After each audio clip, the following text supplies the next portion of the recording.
मोहब्बत रसूल निकाली जाए, इश्क रसूल निकाला जाए और उनके सीनों को इश्क रसूल से खाली कर दिया जाए, मोहब्बत रसूल से खाली कर दिया जाए मुसलमानों। लेकिन जैसे जैसे उन्होंने मेहनत की इश्क रसूल को निकालने की, मोहब्बत रसूल को निकालने की, अल्लाह अकबर, वैसे वैसे उनकी मेहनतें नाकाम होती गई।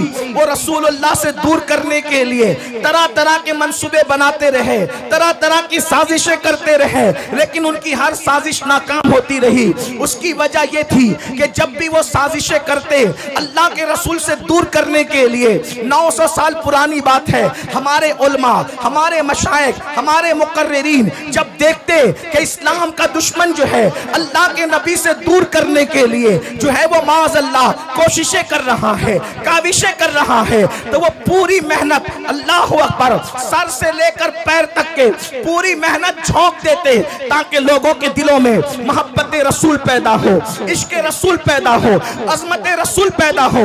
उसके लिए वो तकरीरें करते हैं, उसके लिए वो किताबें लिखते हैं, उसके लिए वो हुजूर की अज़मतों की महफिलें मुनक्किद करते हैं। लेकिन चलते चलते जब ये सिलसिला 15वीं सदी में दाखिल हुआ तो अब इस्लाम का दुश्मन जो है अपने मंसूबे में कामयाब होता नजर आ रहा है। किस तरह कामयाब होता नजर आ रहा है? पहले उसने ये किया कि रसूलुल्लाह से रोकने के लिए स्पीकर तैयार किए ताकि वो अलग अलग अंदाज से नबी की शान में तौहीन करे, नबी की शान में गुस्ताखी करे, हुजूर पर एतराज करे। लेकिन अल्लाह अकबर, जब वो कामयाब न हो सके तो उन्होंने क्या किया? फिल्में बनाई। और फिल्में इसलिए बनाई ताकि मुसलमान जितनी देर तक फिल्म देखेगा उतनी देर तक अपने नबी के जिक्र से दूर रहेगा। उन्होंने केबल ईजाद किया। मुसलमान जितनी देर तक के केबलों में मसरूफ रहेगा उतना अपने नबी से दूर रहेगा। उन लोगों ने गाने, एक से खूबसूरत गाने इजाद किए कि जितनी देर तक मुसलमान गाने सुनता रहेगा, गाने गाता रहेगा,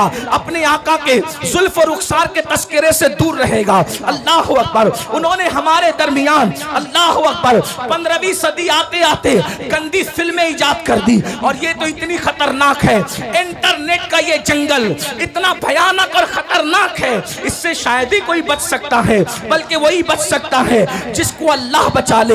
मेरे प्यारे आका रिस्सलात व तस्लीम के प्यारे दीवानों, यहाँ हजारों आशिकाने रसूल कहलाने वालों का मजमा है।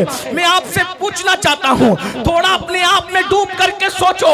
ऐ मेरी कौम के जवानों, अपने आप में डूब कर सोचो। बताओ, हम 24 घंटे में कितना घंटा रसूलुल्लाह का जिक्र करते हैं, कितना घंटा हुजूर को याद करते हैं, कितना घंटा हुजूर का तस्करा करते हैं। अल्लाह अकबर। हमारी हालत तो ये है कि अल्लाह अल्लाह, हमने फेसबुक पर घंटों लगा दिए हैं, लेकिन घंटों हम अपने नबी का जिक्र नहीं कर पाते।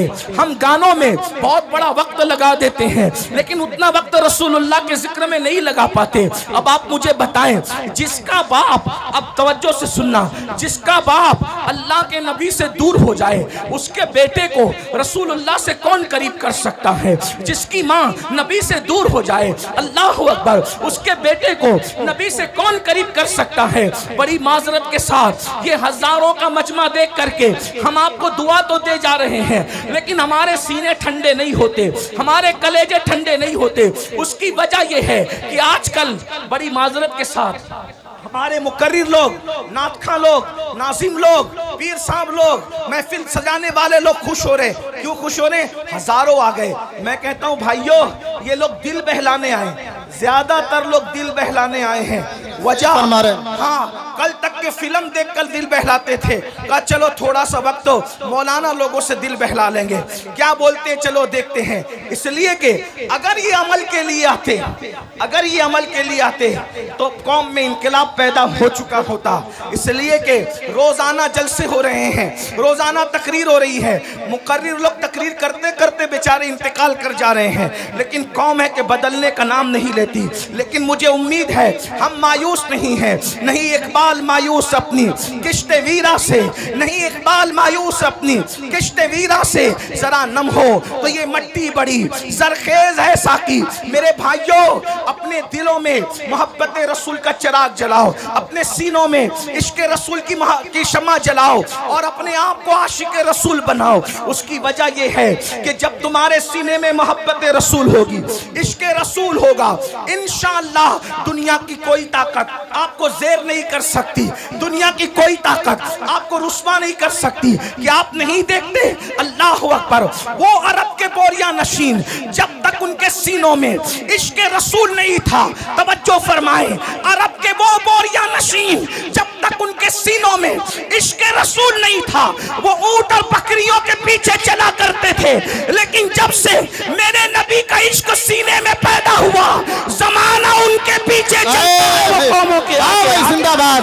नारे तकबीर, नारे रिसालत, मसलके आला हजरत और से मुक़द्दस सादात इकराम हजरत अल्लामा सैयद अमीनुल क़ादी साहब किबला, नारे हैदरी हुजूर सैयद आसिफ मियां साहब किबला। वाह भाई, बहुत अच्छा भाई, जिंदाबाद, माशाअल्लाह। ऊंटों और बकरियों के पीछे चलने वाले जिन्होंने पूरी पूरी जिंदगियां ऊंट और बकरियों के पीछे चलते हुए गुजार दिया, जब नबी का इश्क सीने में आया तो पूरी दुनिया उनके पीछे पीछे चलती रही और वो जमाने के आगे आगे चलते रहे। अरब की तारीख ने बता दिया, अगर दुनिया को पीछे चलाना है तो आमिना के लाल की मोहब्बत को सीने में पैदा करो।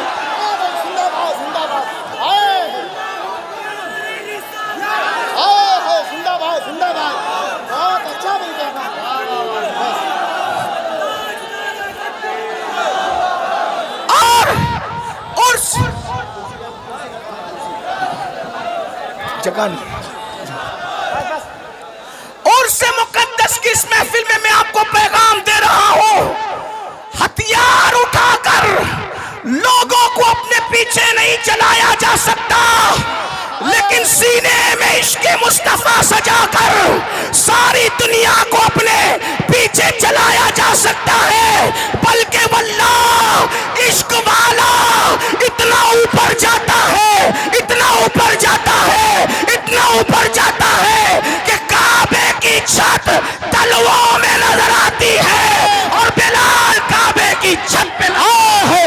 जिंदाबाद, जिंदाबाद, वाह भाई, जिंदाबाद। नारे तकबीर, नारे रिसालत, मसलके आला हजरत और से मुक़द्दस सादात इकराम। बहुत अच्छा। आज हर बाप चाहता है मेरा बेटा तरक्की करे। तवज्जो करना उर्स में आने वालों, हर बाप चाहता है मेरा बेटा तरक्की करे, हर माँ चाहती है मेरा बेटा तरक्की करे, हर भाई चाहता है मेरा भाई तरक्की करे, हर इंसान चाहता है मेरी नस्लें तरक्की करे। मैं कहता हूँ मुसलमान, इससे बढ़ के तरक्की क्या होगी, इससे बढ़ के तरक्की क्या होगी? अरे ज्यादा से ज्यादा तरक्की यही हो सकती है ना कि कोई बादशाह बन जाए, कोई वजीर बन जाए, लेकिन इससे बढ़ के तरक्की क्या होगी कि काबा तलवों के नीचे है और आशिक काबेतुल्लाह के ऊपर है। और वो भी किसको तवज्जो फरमाए, सारे गोरे चिट्टे अरब वाले जमीन पे खड़े हैं, सारे गोरे चिट्टे अरब वाले जमीन पे खड़े हैं, लेकिन वो बिलाल हबशी जिसका रंग काबतुल्लाह के गिलाफ का जलवा लेकर के है, जिसका रंग काबतुल्लाह के गिलाफ का जलवा लेकर के है, वो सरकार बिलाल हबशी रदी अल्लाह तबारक व तआला अन्हो अल्लाह अल्लाह काबे की छत के ऊपर खड़े होकर के अजान पढ़ रहे हैं, अजान। और आप जानते हैं मेरे भाइयों, जब बिलाल ने अजान पढ़ना शुरू किया तो कुछ लोगों ने ये कहा क्या माज़अल्लाह मोहम्मद को कोई और न मिला था अजान दिलवाने के लिए? बल्कि एक शख्स ने तो ये कह दिया, देखो नकल कुफ्र कुफ्र न बाशद। एक शख्स ने ये कहा कि देखो इस काले कौवे को कि ये काबेतुल्लाह की छत पे है, लेकिन मुसलमानों जरा गौर करो, जरा सोचो, काबे की छत पे खड़ा करके रसूलुल्लाह ने बिलाल का इम्तिहान लिया। अच्छा आप लोग माशाल्लाह इनकलाब, अल्लाह आप लोग अब मान जाए, ठीक है हजरत को, ठीक है आप लोग बैठ जाइए। सज्जादा नसीर साहब कुछ कह रहे हैं, इनकी मान लो, प्रोग्राम फिल अप कर लो यार। बैठ जाओ, बैठ जाओ। अरे तकरीर सुनना है, बैठ जाओ। जहाँ पर वो वहीं बैठ जाओ, क्या करें? बहुत जगह, इधर बहुत जगह है। आपको देखना चाहते अरे भैया बैठ जाओ।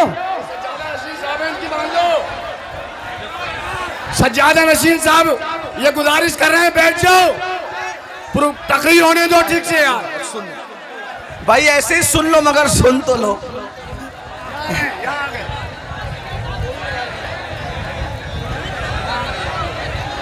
अच्छा ये बताएं, बोलूं कि नहीं बोलूं? चुप रहो ना यार। भाइयों मैं मुनाजिर थोड़ी हूं, नीचे ऊपर से बोला जाता है तो मुनाजरा होता है। मैं मुनाजरा करने नहीं, मैं बयान करने आया हूं। अच्छा कितने लोग हुजूर की मोहब्बत में आए, जरा हाथ उठाएं। वो सब लोग मोबाइल जेब में रखें, सब मोबाइल जेब में रखें और अब सब मेरी गुफ्तगू सुने। भाई मैं बद्दुआ नहीं देता किसी को, मैं किसी को बद्दुआ नहीं देता, लेकिन अगर आप सुन लें, जबान से नहीं निकली, दिल बेचैन हो गया तो प्रॉब्लम में आ जाओगे। इसलिए थोड़ा सा ख्याल करो। दुरूद शरीफ पढ़ो, बुलंद आवाज से दुरूद शरीफ पढ़ो, आशिकों की तरह दुरूद शरीफ पढ़ो। ये डंडे वाले लोग डंडा रखें। एक बात बताऊं, अगर मजमे को देखना है कि वो मेरी बात कैसे मानते हैं, डंडा रखें, सब लोग डंडा रखें। मुझे अपनी कौम पे एतमाद है, मेरी कौम मेरी बात मानती है। एक सेकंड में अगर ये कौम चुप ना हुई, एक सेकंड में आज के बाद तकरीर करना छोड़ दूंगा। देख लो मेरी कौम का इम्तिहान। अब स्टेज वाले आप नहीं बोले ना भाई, कोई कुछ नहीं बोले, सबके लिए। अब एक सेकंड बताओ तो आप मेरी बात मानते हो कि नहीं? कितने कुछ नहीं बोल, चुप रहो ताकि सब सन्नाटा। ये यूट्यूब पे देखने वाले सन्ना बैठे नहीं, जगह नहीं है, मुझे पता है, खड़े खड़े सुने, लेकिन सन्नाटा एक सेकंड में करके बताए ताकि यूट्यूब पे पता चले कि हमारी बात लोग कितनी मानते हैं।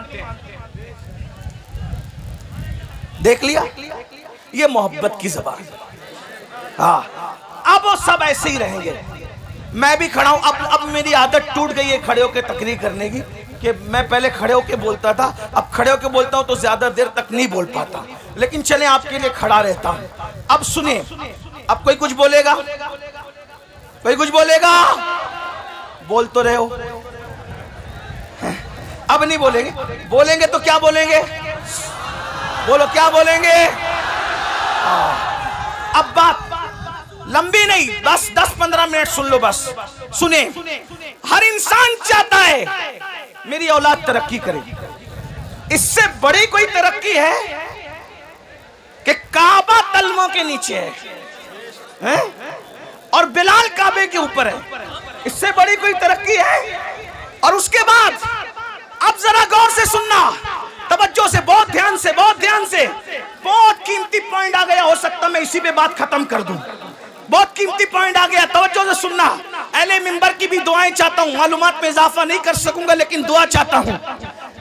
बिलाल को काबे की छत पे खड़ा करके रसूलुल्लाह ने इम्तिहान लिया। इम्तिहान, बिलाल इतनी तरक्की करके तू नबी को भूलता है या याद रखता है?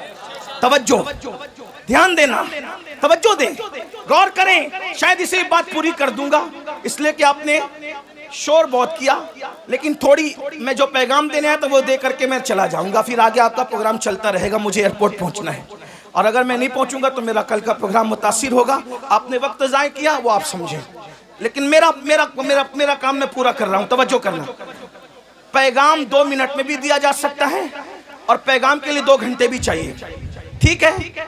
बिलाल को काबे की छत पे खड़ा करके आका इम्तिहान ले रहे हैं। बिलाल तू इतना कामयाब है, इतना काम, मक्के के बड़े बड़े सरदार नीचे खड़े हैं, तुझे वहां खड़ा किया, वहां खड़ा किया जहां किसी का तसव्वुर खड़ा नहीं हो सकता, जहां किसी का तखय्युल खड़ा नहीं हो सकता। लेकिन इम्तिहान क्या लिया? अब बिलाल को देखो, बिलाल को इम्तिहान। बिलाल अजान पढ़ो, अजान नंबर 1, सबसे ऊंची जगह काबा और सबसे बेहतरीन नगमा अजान, ठीक? सबसे बेहतरीन शहर में, सबसे बेहतरीन जगह पर, सबसे बेहतरीन नगमे के लिए बिलाल को कहा। अब बिलाल पूछने लगे कि या रसूल अल्लाह, अजान देने के लिए काबे की तरफ रुख का होना जरूरी है, अजान देने के लिए रुख कहाँ होना चाहिए? काबे की तरफ। मैं तो जंगों में अजान दी, काबे की तरफ रुख किया। मदीने शरीफ में अजान पड़ी, काबे की तरफ रुख किया। तिहामा की वादियों में अजान पड़ी, काबे की तरफ रुख किया। हर जगह अम्न में, जंग में, जहां जहां अजान पड़ी, काबे की तरफ रुख किया। गरीब परवर बंदा नवाज, बुलंद करने वाले सरकार, आज आपने काबे की छत पे खड़ा किया, अब मैं रुख किधर करूं? मेरा रुख किधर होगा? हुजूर ने इम्तिहान लिया, तेरा दिल जिधर चाहे। बेनियाज रसूल ने, बेनियाज खुदा के बेनियाज महबूब ने, जो सिर्फ खुदा का नियाजमंद है, बाकी किसी का नियाजमंद नहीं। वह बिलाल, तेरा दिल जिधर चाहे उधर रुख कर ले, आज तेरे अजान पढ़ दे। बिलाल ने कहा, अब किधर क्या रुख करना, अब किधर और क्या रुख करूं? इतनी तरक्की मिल गई है तो जिसके सदक़े में तरक्की मिली है, रुख तो उधर ही होगा। रुख तो उधर ही होगा। और बिलाल ने कहा, जब काबे के काबा ने मुझे काबे पे चढ़ा दिया और मेरी तरक्की का राज सिर्फ यही है जो काबे का काबा है, तो सबसे रुख फेर सकता हूँ, आमिना के लाल से रुख नहीं फेर सकता। वाह भाई, जिंदाबाद जिंदाबाद।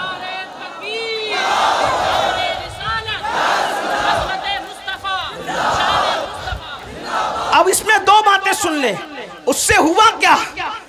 इश्के रसूल से बिलाल को तरक्की मिली। नंबर एक, तवज्जो है, इश्के रसूल से बिलाल को बोलो क्या मिली? तरक्की। लेकिन वफादारी मुस्तफा से उनकी तरक्की बच गई। अगर कहीं और रुख फेर लेते तो बात फिर कुछ और हो जाती, और जो होती वो होती जब वो बयान होती, लेकिन ये हुआ नहीं, तो जो हुआ नहीं उसको बयान करना नहीं है। बिलाल का रुख किधर रहा? बोलो किधर रहा? बोले किधर रहा? अब मेरी सुन लो, आप और हम जलील क्यों हैं? आप हम रुस्वा क्यों हैं? आप हम बर्बाद क्यों हैं? आप हम तबाह क्यों हैं? आप हम गालियां क्यों सुन रहे हैं? आपकी हमारे घरों पे बिल्डोजर क्यों चल रहे हैं? वजह एक है, बिलाल काबे पे चढ़ के भी नबी की तरफ से रुख नहीं फेरा। बिलाल काबे पे चढ़ के भी नबी की तरफ से रुख नहीं फेरा।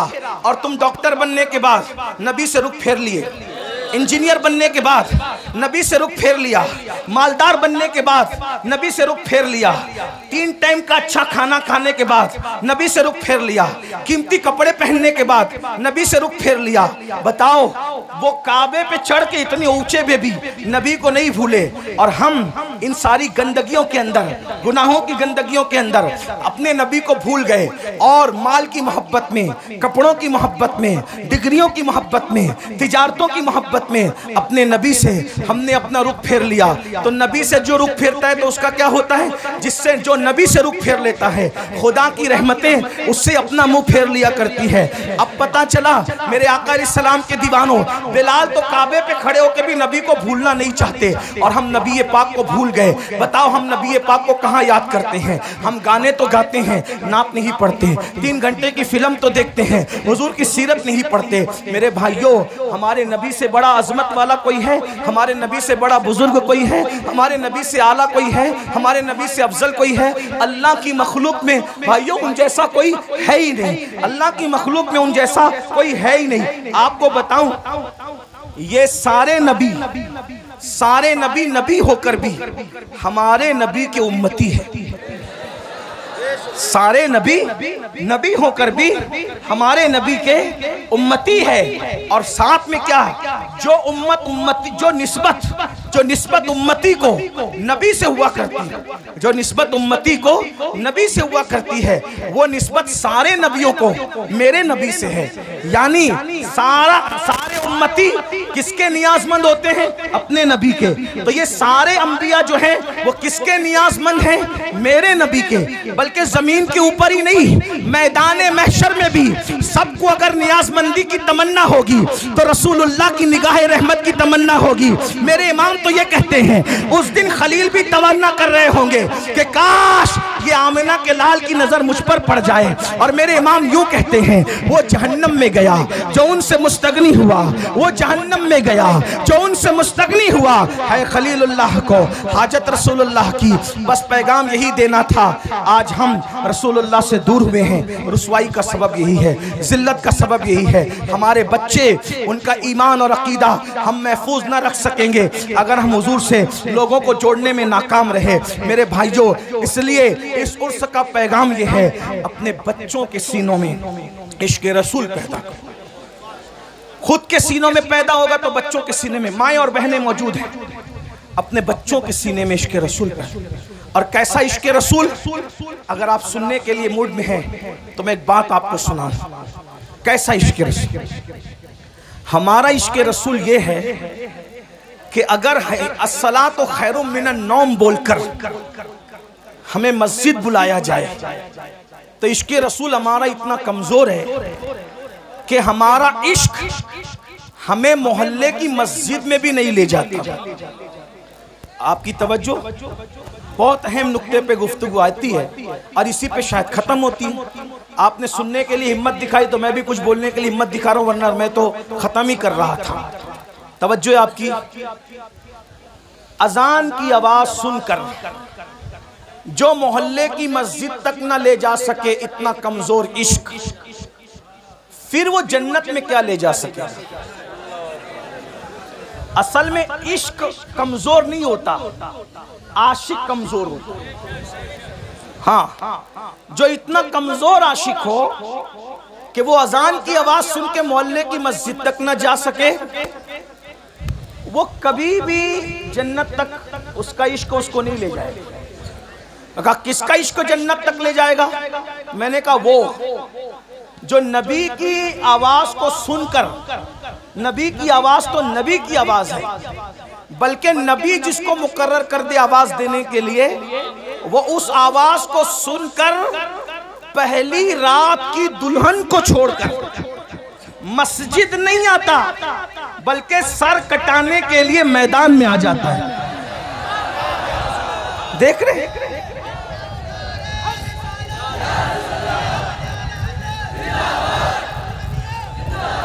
आज लोग इश्क के दुश्मन क्यों हैं?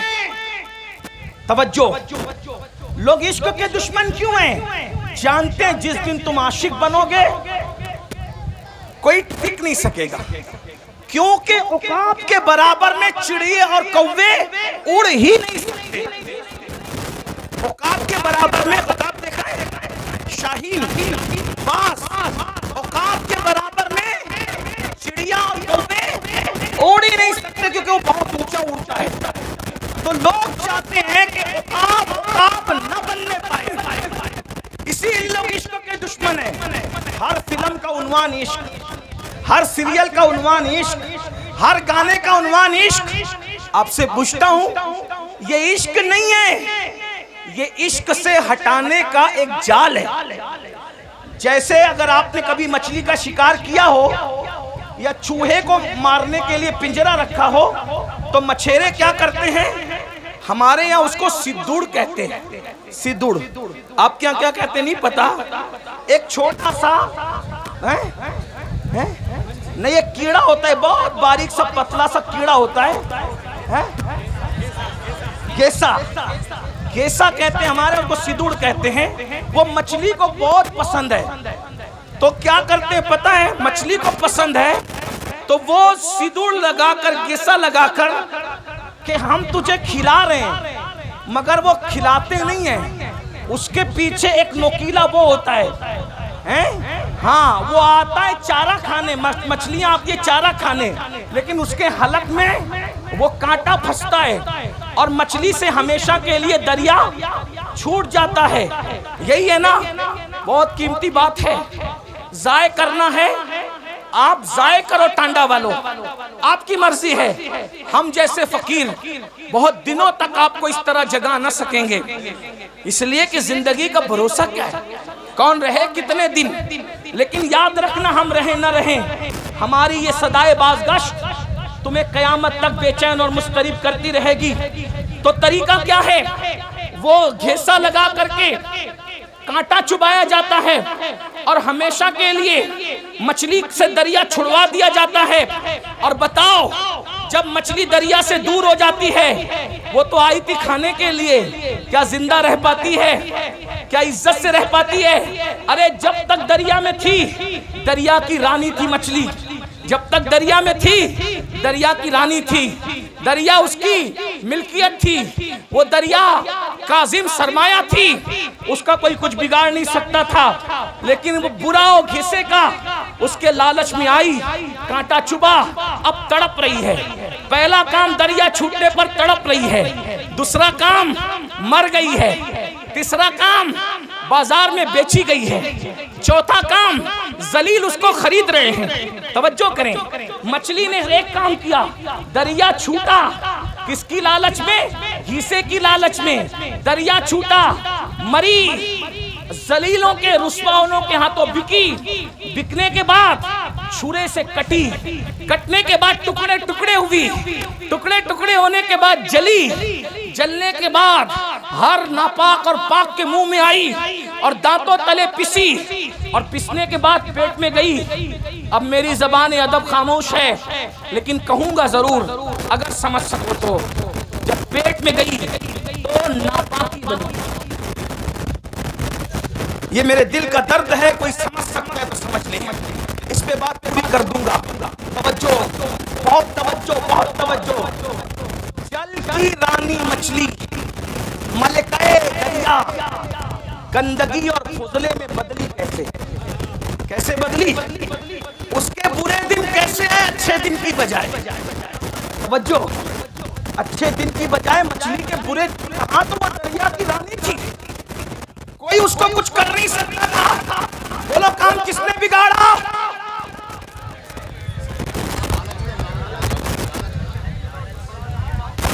काम किसने बिगाड़ा? काम किसने बिगाड़ा? घीसे को नहीं पहचाना उसने। उसने घीसे को अपनी गिज़ा समझी, नहीं जानती थी कि उसके पीछे मकसद क्या है। रानी क्या बन गई? उजला, गंदगी, नापाकी, बदबू, गलाजा, पाखाने में तब्दील हो गई। कौन? दरिया की रानी। रानी का राज गया, वतन छूटा, फुजला बन गई फुजला। अब मैं आपको फुजला तो नहीं कहूंगा, लेकिन इतना जरूर कहूंगा, ये दिन आए कैसे? मछली रानी बनी थी दरिया की, और आप पूरी सल्तनत के बादशाह बने थे। मछली दरिया से वफा कर रही थी जब तक दरिया में थी, सब कुछ थी, और तुम इश्क़ मुस्तफा से वफा कर रहे थे तब तक सब कुछ थे। बादशाह तुम थे, ताजदार तुम थे, आका तुम थे, मावा तुम थे, मौला तुम थे। जमाना भिखारी था, तुम भीख दे रहे थे।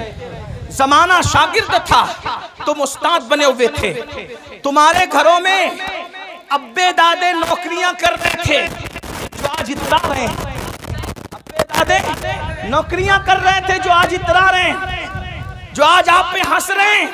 नौकरियां कर रहे थे आपके दादाओं की, अब्बाओं की। लेकिन क्या हुआ? फिर इन्होंने सोचा कि मुसलमान इश्क का बंदा है, मुसलमान इश्क का बंदा है। इश्क से हटाने के लिए इश्क का जाल बिछा।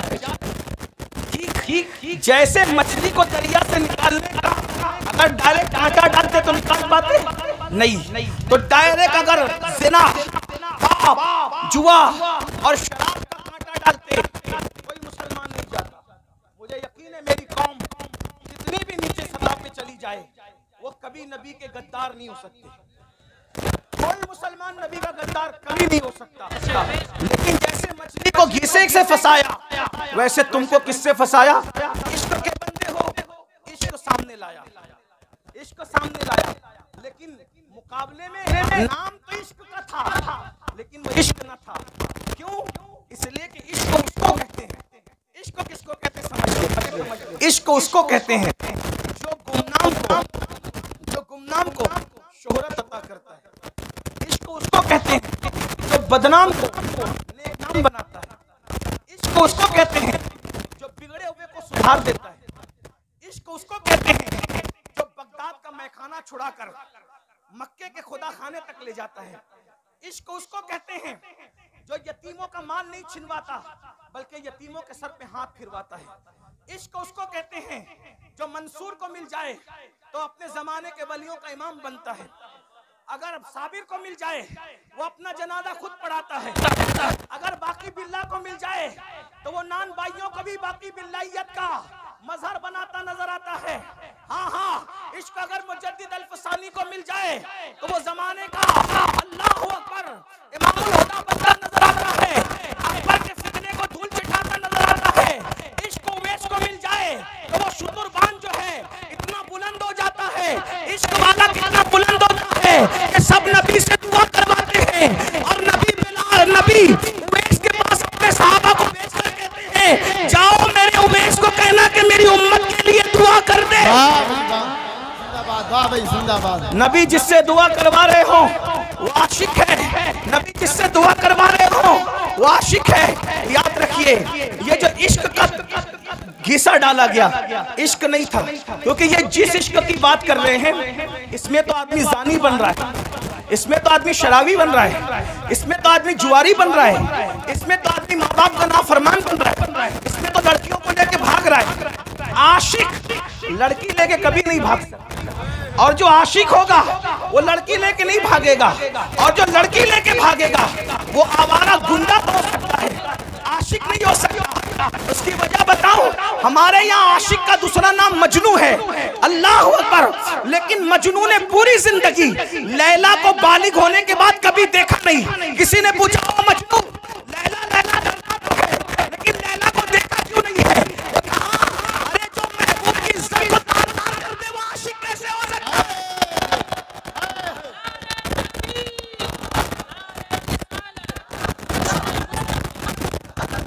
मैं तो नजर के डर से देखी ना आंख भर है। मैं तो नजर तो ये इश्क के नाम पे गुंडागर्दी फैलाई जा रही है। इश्क के नाम पे ज़िना फैलाया जा रहा है। इश्क के नाम पे दहशतगर्दी फैलाई जा रही है। इश्क के नाम पे चोरी डकैती गाली माँ बाप की नाफरमानी लड़कियों की आबरू पे हमला। मैं हिंदुस्तान में अपने शरीफ लीडरों से गुजारिश करना चाहता हूं कि आप कहते हो बेटी बचाओ बेटी पढ़ाओ। मैंने कहा जिस दिन पिक्चर के हीरो फिल्म में लड़कियां लेकर के भागना बंद कर देंगे उस दिन कभी भी किसी की बेटी का रेप और वो भी गैंग रेप कभी नहीं हो सकता, क्योंकि रेप हमारे लड़के। मैं सिर्फ मुसलमानों को अपील नहीं कर रहा हूँ, हिंदू मेरे भाई जो हमारे मुल्क की जो वो अक्सरियत है वो भी इस एतबार से हमारे हैं कि वो बिरादरान वतन है।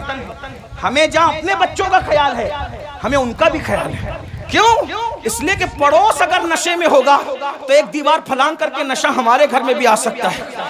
ठीक है, इसलिए हम भारत को नशा मुक्त भी करना चाहते हैं और भारत को जिना मुक्त भी करना चाहते हैं और नशा मुक्त जिना मुक्त करने के लिए पिक्चर में जो जिना दिखाया जा रहा है उसका खात्मा किया जाए। शराब जो दिखाया जा रहा है कि एक हीरो, आप ही लोगों से सुनते हैं, आप ही आके सुनाते हैं, एक हीरो मोहब्बत में नाकाम होता है, फिर वो सोचता है करूं क्या। दोस्तों के पास बैठता है, बैठ के कहता है यार बता करूं क्या। वो कहता है छोड़ यार, जब सबने गद्दारी की तो हमें नशे से मोहब्बत करना चाहिए। फिर वो नशेड़ी बन जाता है, नशा करने लगता है, नशा करते करते फिर वो चोर भी हो जाता है, वो कातिल भी हो जाता है, माँ का मर्डर करता है, दोस्तों का मर्डर करता है। ये कहाँ से सीख रहे हैं बच्चे? ये बच्चे कहाँ से सीख रहे हैं? एक बात मैं बताऊं, ये तुम्हारा फिल्मों का इश्क है। अब जरा तवज्जो से सुन ले, ये तुम्हारा फिल्मों का इश्क है जो अच्छे बच्चों को नशेड़ी बना रहा है। मैं अपने बच्चों से कहता हूं, ओ मेरी कौम के भोले भाले बच्चों, तुम इश्क उससे करते ही क्यों हो जो गद्दारी करे? इश्क उससे करते ही क्यों हो जो गद्दारी करे? जो गद्दार हो वो महबूब नहीं हो सकता और जो महबूब हो वो गद्दार नहीं हो सकता। इसीलिए हम शफकत सब पे करते हैं, ताल्लुकात सबसे रखते हैं, दोस्ती सबसे करते हैं, लेकिन महबूब हमने सिर्फ एक ही को बना रखा है, एक ही को। और वो सिर्फ वफादार नहीं है बल्कि वो तो जाने है, वो तो शान वफा है। हमारा महबूब ऐसा जाने वफा है कि जहाँ बाप नहीं आएगा, बाप साथ छोड़ के भाग जाएगा, उस कब्र के अंदर हमारा महबूब तशरीफ लाए। भाई जिंदाबाद, नारे तकबीर, नारे रिसालत, मसलके आला हजरत अज़मत मुस्तफ़ा हजरत अल्लामा सैयद अमीनुल कादरी साहब किबला, सादात इकराम। बहुत अच्छा पैगाम हजरत। बाप कब्र में नहीं आएगा, ना मेरा ना तुम्हारा। और यहाँ बड़े सच्चे सच्चे पीर लोग बैठे हैं, इसलिए इनकी हिम्मत से मैं सच्ची बात कर दूं। आजकल के दौर का पीर भी आपकी कब्र में नहीं आएगा, लेकिन रसूलुल्लाह आएंगे। हाँ, पीरों को दिल दो, जान दो, सब दो, लेकिन सबसे ज्यादा प्यार किससे करो? लेकिन सुन्नियों तुम कमजोर हो रहे हो। मुझे जिसको जितनी गालियां देना है कंट्रैक्ट ले ले गाली देने का, लेकिन मैं गाली प्रूफ आदमी हूँ, इल्जाम प्रूफ आदमी हूँ। वाटर प्रूफ देखा है? मैं गाली प्रूफ हूँ। वाटर जैसे वाटर प्रूफ पर पानी असर नहीं करता, मेरी सेहत पे गालियां असर नहीं करती, क्योंकि मैं इमाम हसन वाला हूँ। मिंबर पे गाली दी जाती थी तो कहते थे अगर तू कह रहा है सच तो अल्लाह मुझे सुधार दे, और तू गलत करे और यकीनन करे तो अल्लाह तुझे सुधार दे जा। मैं हसनी हूँ इसलिए गाली मुझे। लेकिन एक बात जरूर कह जाऊंगा, सुन्नियों कमजोर पड़ रहे हो तुम, कहीं ना कहीं इजहारे मोहब्बत में अपने नबी से ज्यादा अपने पीर को अहमियत दे रहे हो। माफ करना। हाँ, ये शायर लोग, मुझे शिकायत है आप लोग, ये शायर लोग जब नबी की नात पढ़ते हैं ना, तुम ऐसे चुप बैठते हो जैसे तुम्हें सांप सूंघ गया, लेकिन जब तुम्हारे पीरों का नाम आता है तो तुम नोटे उड़ाते हो। ये मैंने रोज देखना है और रोज देखता हूँ, रोज सुनता हूँ। होता है शबो रोज तमाशा मेरे आगे, दिल जलता है। अब आपसे पूछता हूँ, आप सुन रहे हैं, और ये सच्चे पीर लोग, ये सैयद, ये उलमा, ये सलीम मियाँ जैसे सैयद, आसिफ मियाँ जैसे सैयद, अदनान मियाँ जैसे, ये मुजफ्फर मियाँ जैसे, और ये नायबीन रसूल अल्लामा जाहिद जैसे, और इन सब के नाम मुझे नहीं पता, हज़रत अल्लामा मुफ्ती राशिद मरकज़ी जैसे और भी लोग, सबके नाम नहीं पता। सब मेरे सर के ताज, मुझसे बड़े हैं इल्म में और अमल में। उम्र में कोई छोटा हो सकता है लेकिन इल्म में, लेकिन देखता हूँ कि पैसा लुटाते हो। कब नबी का नाम आया नहीं, पीर का नाम आया, तो शायर क्या करता है पता है? जहाँ से उड़ता है ना, फिर नबी पर एक एक शेर पढ़ा, और जिसके नाम पर छपे हुए गांधी आने लगे तो उसको वो बार बार दोहरा रहा है, मटक मटक के दोहरा रहा है। क्यों? क्योंकि उसको चाहिए। सब शायर की बात नहीं करता। आज भी कुछ लोग हज़रत हसन के नक्शे कदम पर है, उनकी जूतियां मेरे सरों पर, वो मेरे आका नेमत है। लेकिन ये माहौल कौन बना रहा है? तुम। नमक किसका खा रहे हो? नमक किसका खा रहे हो? नमक हलाली तो करो। अल्लाह मिला उनकी वजह से, कुरान मिला उनकी वजह से, दीन मिला उनकी वजह से। ये रोटी के टुकड़े भी उन्हीं के सदके में मिल रहे हैं। मेरे इमाम ने हमें मसलक दिया है। मैं फिक्रे रजा का गुलाम हूँ, बंदे फिक्रे रजा हूँ। मेरे इमाम कहते हैं खल्क के हाकिम हो तुम, रिस्क के कासिम हो तुम, जो मिला तुमसे मिला, तुम पे करोड़ों दुआ। जिंदाबाद, नारे तकबीर, नारे रिसालत, मसलके आला हजरत, नारे हैदरी। सुन लो और दिल के कानों से सुन लो, सुन लो और दिल के कानों से सुन लो। लेने की बात आए तो नबी का दर, लेने की बात आए तो नबी का दर, और किसी का जिक्र करने की बात आए तो गैबन शाह, लक्कड़ शाह, पक्कड़ शाह, खाकी, क्या क्या शाह ले आते हो। सबके जिक्र करो, मुझे एतराज नहीं है। दुनिया में एहतराम के काबिल है जितने लोग, मैं सबको मानता हूँ। मुनकिर सबको मानता हूँ, मैं सबको मानता हूँ, मगर मुस्तफा के बाद क्यों उन्हें जाना, उन्हें माना, न रखा गैर से काम। लिल्लाहिल हम्द, मैं दुनिया से मुसलमान। वाह भाई, जिंदाबाद। लब्बैक या रसूल अल्लाह, लब्बैक लब्बैक लब्बैक।